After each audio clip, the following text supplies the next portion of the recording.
नमस्कार, मी अनिल जाधव. तुम्ही बघताय आपलं अग्रवन. कापसाच्या बाजारभावामध्ये 2 दिवसांपासून आपल्याला काहीशी सुधारणा दिसली आहे. कापसाचा किमान आणि कमाल भाव सुद्धा वाढताना दिसतोय.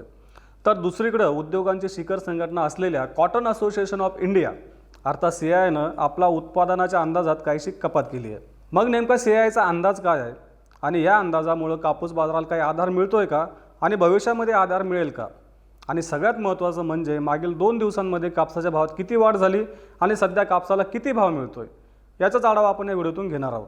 आता व्हिडिओच्या सुरुवातीलाच आपण आपल्या सगळ्यांच्या मनातला जो प्रश्न आहे की नेमका कापसाचा भाव किती वाढला आणि कापसाला काय भाव मिळतो तेच पाहूयात. तर कापूस बाजारात कापसाच्या सरासरी भावात मागच्या 2 दिवसांमध्ये किमान 100 रुपयांची वाढ दिसली. आपण जर किमान भाव पाहिला तर किमान भाव आपल्याला 200 रुपयांनी वाढलेला दिसला आहे. कारण बहुतेक बाजारांमध्ये कापसाचा सरासरी किमान भाव हा आता 7,000वर पोहोचला आहे. यापूर्वी भाव किती होता? तो होता 6,800 रुपये. म्हणजेच भाव 200 रुपयांनी आपल्याला आज वाढताना दिसले. कधी? तर मागच्या 2 ते 3 दिवसांमध्ये. सुरुवातीलाच आपण आपल्या मनातला जो महत्त्वाचा प्रश्न आहे की नेमके कापसाचे भाव किती वाढले आणि कापसाचा भाव कितीवर पोहोचला याचाच आढावा घेऊयात. आपण जर कापूस बाजाराचा आजचा आढावा घेतला तर आपला असं लक्षात येईल की कापसाचा किमान भाव हा किमान 200 रुपयांनी वाढलेला दिसतोय. कापसाचा आधी किमान भाव हा सरासरी 6,800 रुपये होता.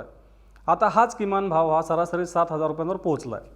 मग कमाल भाव किती आहे? तर कमाल भाव हा 7,500 रुपयांपर्यंत म्हणजे 7,500पर्यंत वाढलेला आहे. कमाल भावात मात्र आपल्याला 100 रुपयांची सुधारणा दिसते. मग सरासरी भाव किती होता? तर सरासरी भाव आज आपल्याला 7,000 ते 7,400 रुपयांच्या दरम्यान मिळाला. सरासरी भावामध्ये सुद्धा आपल्याला 100 रुपयांची वाढ दिसली. आता तुम्हाला माहीतच आहे किमान भाव आणि कमाल भाव हा बाजारातील अगदी कमी मालाला मिळतो. जास्तीत जास्त माल हा सरासरी भावाला विकला जातो म्हणजे सर्वसाधारण भावाला विकला जातो. त्यामुळे आपण जी माहिती घेतो किंवा आपण जो जोर देतो तो सरासरी भावावर किंवा सर्वसाधारण भावावर देत असतो. कारण जास्तीत जास्त शेतकऱ्यांना आणि मालाला हा भाव मिळत असतो. आता कापसाचे भाव ह्या 2 गोष्टींवर अवलंबून असतात.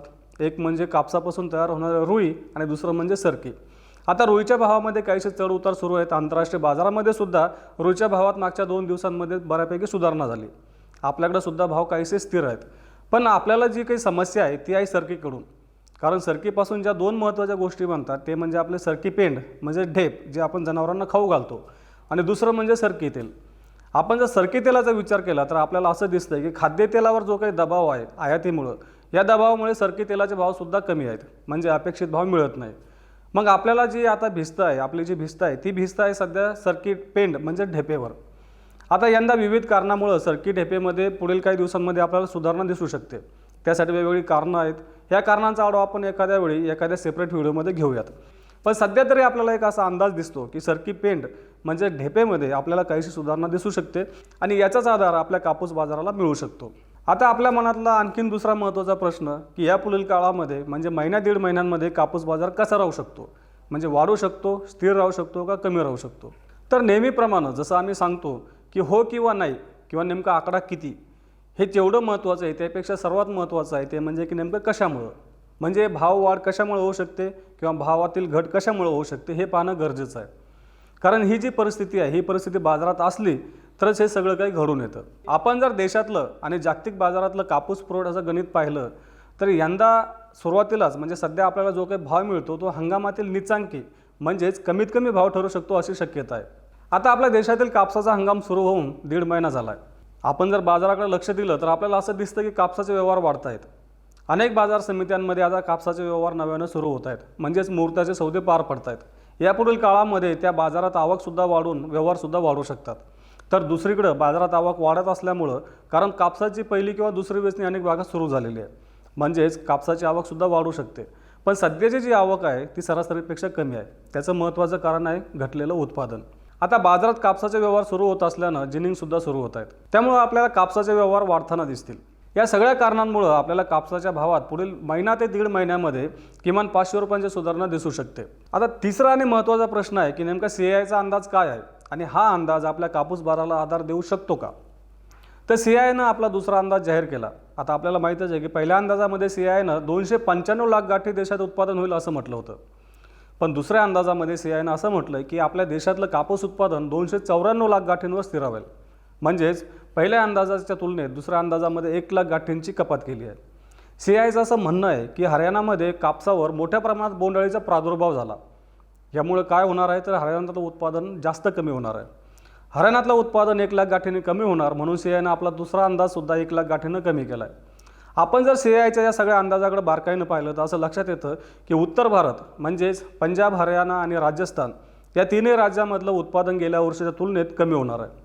आपण जर मध्य भारतात आलो म्हणजे महाराष्ट्र, गुजरात आणि मध्य प्रदेश, तर या तीनही राज्यांमधलं उत्पादन गेल्या वर्षीपेक्षा कमीच राहणार आहे. जर आपण दक्षिण भारतातील आढावा घेतला म्हणजेच कर्नाटक, तेलंगणा आणि आंध्र प्रदेश, तर या तीनही राज्यातील उत्पादन मागच्या वर्षीपेक्षा कमीच राहील असं CIAचं म्हणणं आहे. फक्त तमिळनाडूमधलं उत्पादन गेल्या वर्षीच्या तुलनेत काहीसं वाढेल असा अंदाज CIAनं व्यक्त केला आहे. यंदा सुरुवातीपासूनच CII म्हणजेच कॉटन असोसिएशन ऑफ इंडियानं आपले अंदाज कमी दाखवले, म्हणजे गेल्या वर्षीपेक्षा उत्पादन कमी होईल असं म्हटलं आहे. यापूर्वी जर आपण पाहिलं तर उद्योगांचे अंदाज म्हणजे CIAचे अंदाज हे जास्त असायचे. नंतर बाजारातील आवक आणि वेगळ्या घटकांमुळे ते कमी कमी केले जायचे किंवा वाढवत जायचे. यामुळं CIAच्या अंदाजावर दरवर्षी टीका होत होती. त्यात सर्वाधिक टीका झाली ते मागच्या हंगामात, कारण मागच्या हंगामात CIAचे जे काही अंदाज होते ते सुरुवातीला एकदम जास्त होते, मध्ये एकदम कमी आले आणि शेवटच्या टप्प्यात त्यांनी अंदाज वाढवले. त्यामुळे फक्त शेतकरीच नाही तर व्यापारी आणि उद्योगांनी सुद्धा CIAवर टीका केली होती. त्यामुळे यंदा CII आपली जी काही पत आहे, आपली जी काही विश्वासार्हता आहे ते टिकून ठेवण्यासाठी बारकाईनं अंदाज देत आहे. CIAचे जे कोणी सदस्य आहेत त्या सध्या बाजारात येणारे आवक आणि त्यापासून तयार होणाऱ्या कापूस गाठी यांच्यावर बारीक नजर ठेवून आहे, कारण यापुढे CIAचे अंदाज बाजारात येणारा कापूस आणि त्यापासून तयार होणारा कापूस गाठी यावर अवलंबून असतात. शेतकरी सुद्धा सांगतात की आमचं यंदा उत्पादन मोठ्या प्रमाणात कमी झालं. आपण याआधीच्या व्हिडिओमध्ये सतत यावर चर्चा सुद्धा केली की वेगवेगळ्या भागांमध्ये वेगवेगळं उत्पादन आहे. काही भागांमध्ये उत्पादनातील घट जास्त आहे, काही ठिकाणी कमी आहे, पण सरासरी उत्पादन हे निश्चितच कमी आहे. त्यामुळेच कापूस बाजाराला यंदा चांगला आधार मिळू शकतो आणि शेतकऱ्यांना सुद्धा अपेक्षा आहेत की यंदा कापसाला चांगला भाव मिळेल. आणि आमची सुद्धा अशी इच्छा आहे की शेतकऱ्यांना यंदा उत्पादन घटीच्या काळात, संकटाच्या काळात चांगला बाजारभाव मिळावा.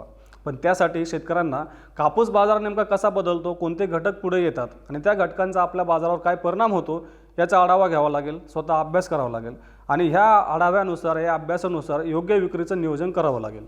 कापूस बाजाराविषयी आपले जर काही प्रश्न असतील तर आम्हाला कमेंट बॉक्समध्ये नक्की कळवा. तसंच रोज सायंकाळी 8 वाजता मार्केट इंटेलिजन्स या सेगमेंटमधून आपण कापूस बाजाराविषयी माहिती घेत असतो. त्यामुळे ॲग्रोवनच्या आपल्या या यूट्यूब चॅनलला नक्की सबस्क्राईब करा आणि हा व्हिडिओ जास्तीत जास्त शेतकऱ्यांपर्यंत पोहोचवण्यासाठी लाईक आणि शेअर करायला विसरू नका.